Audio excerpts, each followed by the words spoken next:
Hello students, welcome to my channel. तो आज हम करेंगे चैप्टर नंबर 3 मैट्रिसेस के एक्सरसाइज 3.2 का क्वेश्चन नंबर 21 और 22। तो इन दोनों क्वेश्चंस के लिए हमें ये कंडीशन दी गई है, ठीक है। हमें दिया है assume x, y, z, w and p are matrices of order 2 by n, 3 by k, 2 by p, n by 3 and p by k respectively. तो यहाँ पर हमारे पास टोटल 5 मैट्रिसेस दी गई हैं और इन पांचों मैट्रिसेस का ना हमें ऑर्डर दिया गया है, ठीक है। यानी कि x मैट्रिक्स का ऑर्डर क्या दिया है 2 by n, y मैट्रिक्स का ऑर्डर दिया है 3 by k, z मैट्रिक्स का ऑर्डर दिया है 2 by p, w मैट्रिक्स का ऑर्डर दिया है हमें n by 3 और p मैट्रिक्स का ऑर्डर दिया है p by k, ठीक है। तो ये कंडीशन आपको समझ आ गई, क्या दे रखा है आपको, ठीक है। तो आइए करते हैं क्वेश्चन नंबर 21, ठीक है। तो क्वेश्चन नंबर 21 में हमें बोला है the restriction on n, k and p so that p y plus w y will be defined r। तो यहाँ पर हमसे ना n, k और p इन तीनों के बारे में पूछा गया है, ठीक है। और हमें ये दिया गया है, ठीक है, p y plus w y ये हमें दे रखा है, ठीक। और हमें यहाँ पर 4 ऑप्शंस दिए हुए, इन चारों ऑप्शन में से ना आपका कोई एक ऑप्शन जो है वो करेक्ट ऑप्शन है, ठीक है। तो चलिए इसको करते हैं। तो सबसे पहले आपको देखिए क्वेश्चन में दिया क्या गया है। यहाँ पर हमें दिया है p y plus w y, ठीक है। अब ये हमें गिवन है।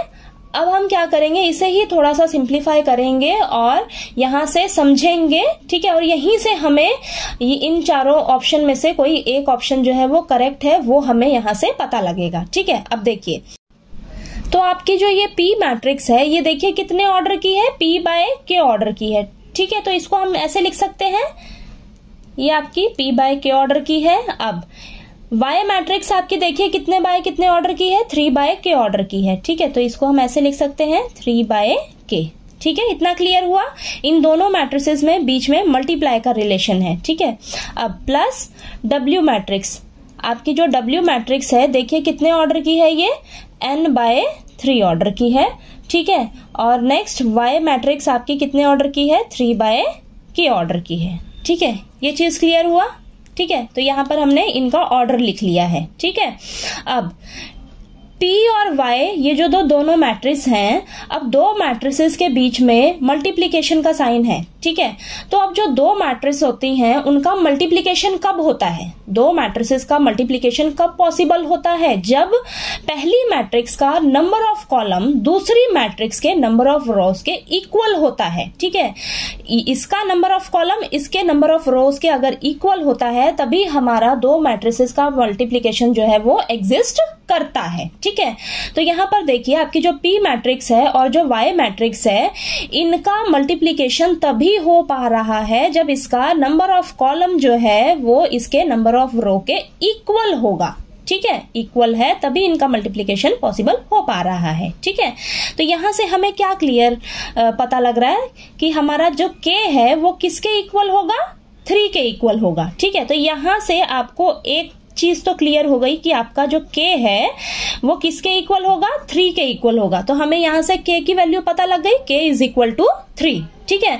तो यहां पर देखिए K इज इक्वल टू 3 दोनों ऑप्शन में से कहां पर है, A में है और C में है। यानी कि आपका या तो ऑप्शन A करेक्ट होगा या ऑप्शन C करेक्ट होगा, ठीक है। यहां थोड़ा सा तो हम नजदीक पहुंचे हैं, ठीक है। ये चीज क्लियर हुई।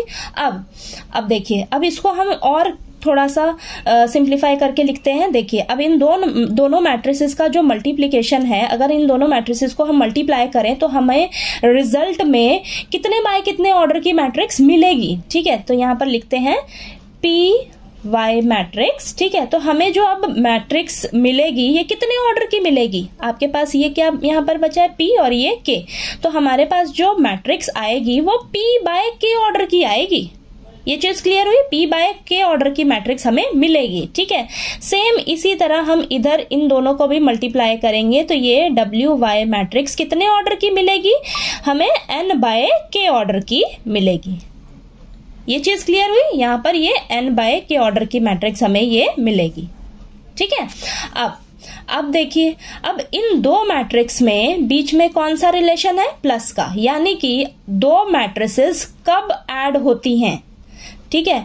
दो मैट्रिसेस का एडिशन तभी पॉसिबल होता है जब उनके ऑर्डर सेम होते हैं, ठीक है। ये रूल आपको पता है ना, आपको सभी रूल्स याद होने चाहिए, ठीक है। तो यहाँ पर देखिए दो मैट्रिसेस का एडिशन तभी पॉसिबल होता है जब उनके ऑर्डर सेम हो, ठीक है, ऑर्डर सेम होंगे, ठीक है, तो हम दो मैट्रिसेस को ऐड कर सकते हैं, ठीक है। यानी कि यहां से हमें क्या पता लग रहा है कि P प्लस के किसके इक्वल होगा, N प्लस K के, ठीक है। ये वाला ऑर्डर इसके इक्वल होगा, तभी इन दोनों मैट्रिसेस का जो एडिशन है वो पॉसिबल होगा, ठीक है। तो यहां से देखिए आपके पास क्या आएगा, ये K से K कैंसिल हो जाएगा, तो P is equal to N आ जाएगा, P is equal to N आ गया, ठीक है। तो यहां से देखिए आपको K की वैल्यू 3 मिल गई, ठीक है, और यहां पर P किसके इक्वल आ गया, N के इक्वल आ गया, यानी कि आपका जो A ऑप्शन है ये आपका करेक्ट ऑप्शन है, ठीक है। तो यहां पर हम लिख लेंगे A ऑप्शन, यानी कि K इज इक्वल टू 3 और P is equal to N, ये ऑप्शन हमारा करेक्ट ऑप्शन है, ठीक है। ये चीज क्लियर हुआ आपको, ठीक। तो आपको रूल्स जो है मैट्रिसेस के अच्छे से क्लियर होने चाहिए कि मल्टीप्लिकेशन कब करते हैं हम मैट्रिसेस का, और एडिशन और सब्ट्रैक्शन कब किया जाता है, ठीक है, मैट्रिसेस का, ठीक। तो आपको रूल्स याद होंगे ना सभी, तभी आप इस तरीके के जो क्वेश्चंस हैं ऑप्शंस वाले ये कर पाएंगे, ठीक है। तो चलिए इसका क्वेश्चन नंबर 22 करते हैं हम। तो क्वेश्चन नंबर 22 में हमें क्या दिया है, if n is equal to p then the order of the matrix 7x minus 5z is, ठीक है। तो इस क्वेश्चन में हमें गिवन क्या है, गिवन है हमें कि n जो है वो किसके इक्वल दे रखा है, p के इक्वल दिया है, ये हमें दे रखा है, ठीक है, हमें ये दिया हुआ है और हमसे पूछा है कि हमें इसका ऑर्डर बताइए, हमें इसका ऑर्डर बताइए, किसका, 7x माइनस 5z का ऑर्डर बताइए, ठीक है। अब इसे कैसे करेंगे हम, अब इसे ध्यान से समझिए। तो यहां पर मैं आपको एग्जांपल लेकर बताती हूं। मान लीजिए देखिए जो यहां पर ना जो x का ऑर्डर होगा वही 7x का भी ऑर्डर होगा, क्यों, क्योंकि देखिए मान लीजिए आपके पास कोई A मैट्रिक्स है, वो कितने ऑर्डर की है, 1 1 2 1, ये आपके पास मैट्रिक्स है और ये 2 बाय 2 ऑर्डर की मैट्रिक्स है, 2 बाय 2 ऑर्डर की मैट्रिक्स है, ठीक है। तो अगर मैं इस A मैट्रिक्स को मान लीजिए 7 से मल्टीप्लाई कर देती हूँ, 7 क्या है हमारा, स्केलर तो है, ठीक है, स्केलर से मल्टीप्लाई कर देती हूँ 7 से, तो हमारे पास यहाँ पर देखिए क्या आएगा, 7 7 14 7। तो यहाँ पर ऑर्डर पे तो कोई फर्क नहीं पड़ा ना, हमारा ऑर्डर तो सेम रहेगा, ठीक है। आप किसी भी नंबर से मल्टीप्लाई करिए आपका ऑर्डर सेम रहेगा। जो हमारे पास आया है ये भी 2 बाय 2 ऑर्डर की ही मैट्रिक्स आई है, ठीक है, यानी कि ऑर्डर पे कोई फर्क नहीं पड़ा। तो आपका जो x मैट्रिक्स का जो ऑर्डर होगा वो ही 7x का भी ऑर्डर होगा, ठीक है। तो देखिए यहाँ पर x का ऑर्डर क्या है, x का ऑर्डर है हमारे पास 2 बाय n, ठीक है, 2 बाय n ऑर्डर है, तो यही सेम ऑर्डर हमारा 7x का भी होगा, ठीक है, 7x मैट्रिक्स हमारे पास इसका भी ऑर्डर यही होगा 2 बाय n। अब माइनस, अब जो z का ऑर्डर होगा वही हमारा 5z मैट्रिक्स का ऑर्डर होगा, ठीक है। तो इसको हम ऐसे लिख सकते हैं, z का ऑर्डर देखिए क्या है यहाँ पर 2 बाय p। ये बात क्लियर हुई आपको या नहीं, ठीक है, ये चीज क्लियर हुई ना, ठीक है। तो ये मैंने समझाने के लिए आपको साइड में कर दिया, ठीक है। तो ये चीज आपको क्लियर हो गई।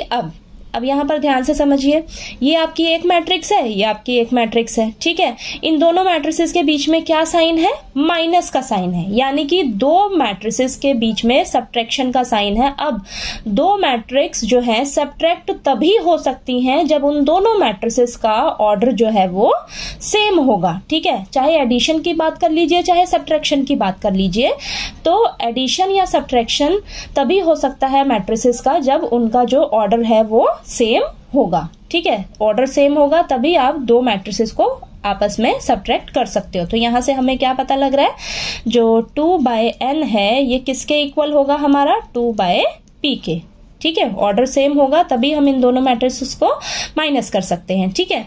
तो ये यहाँ पर ये चीज आपको पता लग गई। अब हमें क्वेश्चन में दे क्या रखा है, n is equal to p। तो देखिए यहाँ पर हमें दिया है क्वेश्चन में n is equal to p, ठीक है, ये हमें गिवन है, ये गिवन है। अब इसी को हम यहाँ पर अप्लाई करेंगे। आप क्या करिए, एक बार n की जगह ना n की जगह p रख लीजिए, ठीक है। तो यहाँ पर देखिए हम अगर n की जगह p रख रहे हैं तो ये 2/p is equal to 2/p आएगा, ठीक है। या तो आपका ऑर्डर ये हो सकता है, ठीक है, यानी कि इसका ऑर्डर जो है या तो ये हो सकता है ऑर्डर, ठीक, या आपका ऑर्डर क्या हो सकता है, अब p की जगह हम n रख लेते हैं, ठीक है। तो ये 2/n एज इट इज रहेगा, इस p की जगह हम n रख लेते हैं क्योंकि n और p एक दूसरे के इक्वल दे रखा है, ये क्वेश्चन में हमें बोला गया है, ठीक है। तो या तो आपका ये ऑर्डर हो सकता है या आपका ये ऑर्डर हो सकता है, ठीक है। तो दोनों में से कोई एक ऑर्डर आपका पॉसिबल हो सकता है। अब आप ऑप्शंस में से देखिए आपका इनमें से कौन सा ऑप्शन जो है वो है, ठीक है। यहाँ पर p देखिए 2/p है, लेकिन यहाँ पर p/2 है, तो ये इस चीज का आप ध्यान रखिए, ये आपका ऑप्शन नहीं है, ठीक है। नेक्स्ट 2/n देखिए, ये आपका बी ऑप्शन जो है वो आपका करेक्ट ऑप्शन है, ठीक है। तो यहाँ पर हम लिख लेंगे option B 2/n is correct, ठीक है। समझ आया आपको ये कि किस तरीके से हमने ये सॉल्व करके पता लगाना है कि कौन से ऑप्शन जो है हमारे करेक्ट हैं, ठीक है। तो आपको मैट्रिसेस के सभी रूल्स अच्छे से पता रहने चाहिए, तभी आप इस तरीके से क्वेश्चन जो है वो सॉल्व कर पाओगे, ठीक है। तो चलिए आपको ये क्वेश्चन नंबर 21 और 22 जो है वो अच्छे से क्लियर हो गया होगा। कहीं कोई डाउट आए आपको, कहीं से समझ ना आए तो प्लीज आप मुझे कमेंट करके जरूर पूछिएगा, ठीक है। और अगर आपको मेरा पढ़ाया हुआ अच्छा लगे तो प्लीज प्लीज प्लीज मेरी वीडियो को लाइक कीजिए, शेयर कीजिए और ज्यादा से ज्यादा सब्सक्राइब कीजिएगा मेरे चैनल को। Thank you so much.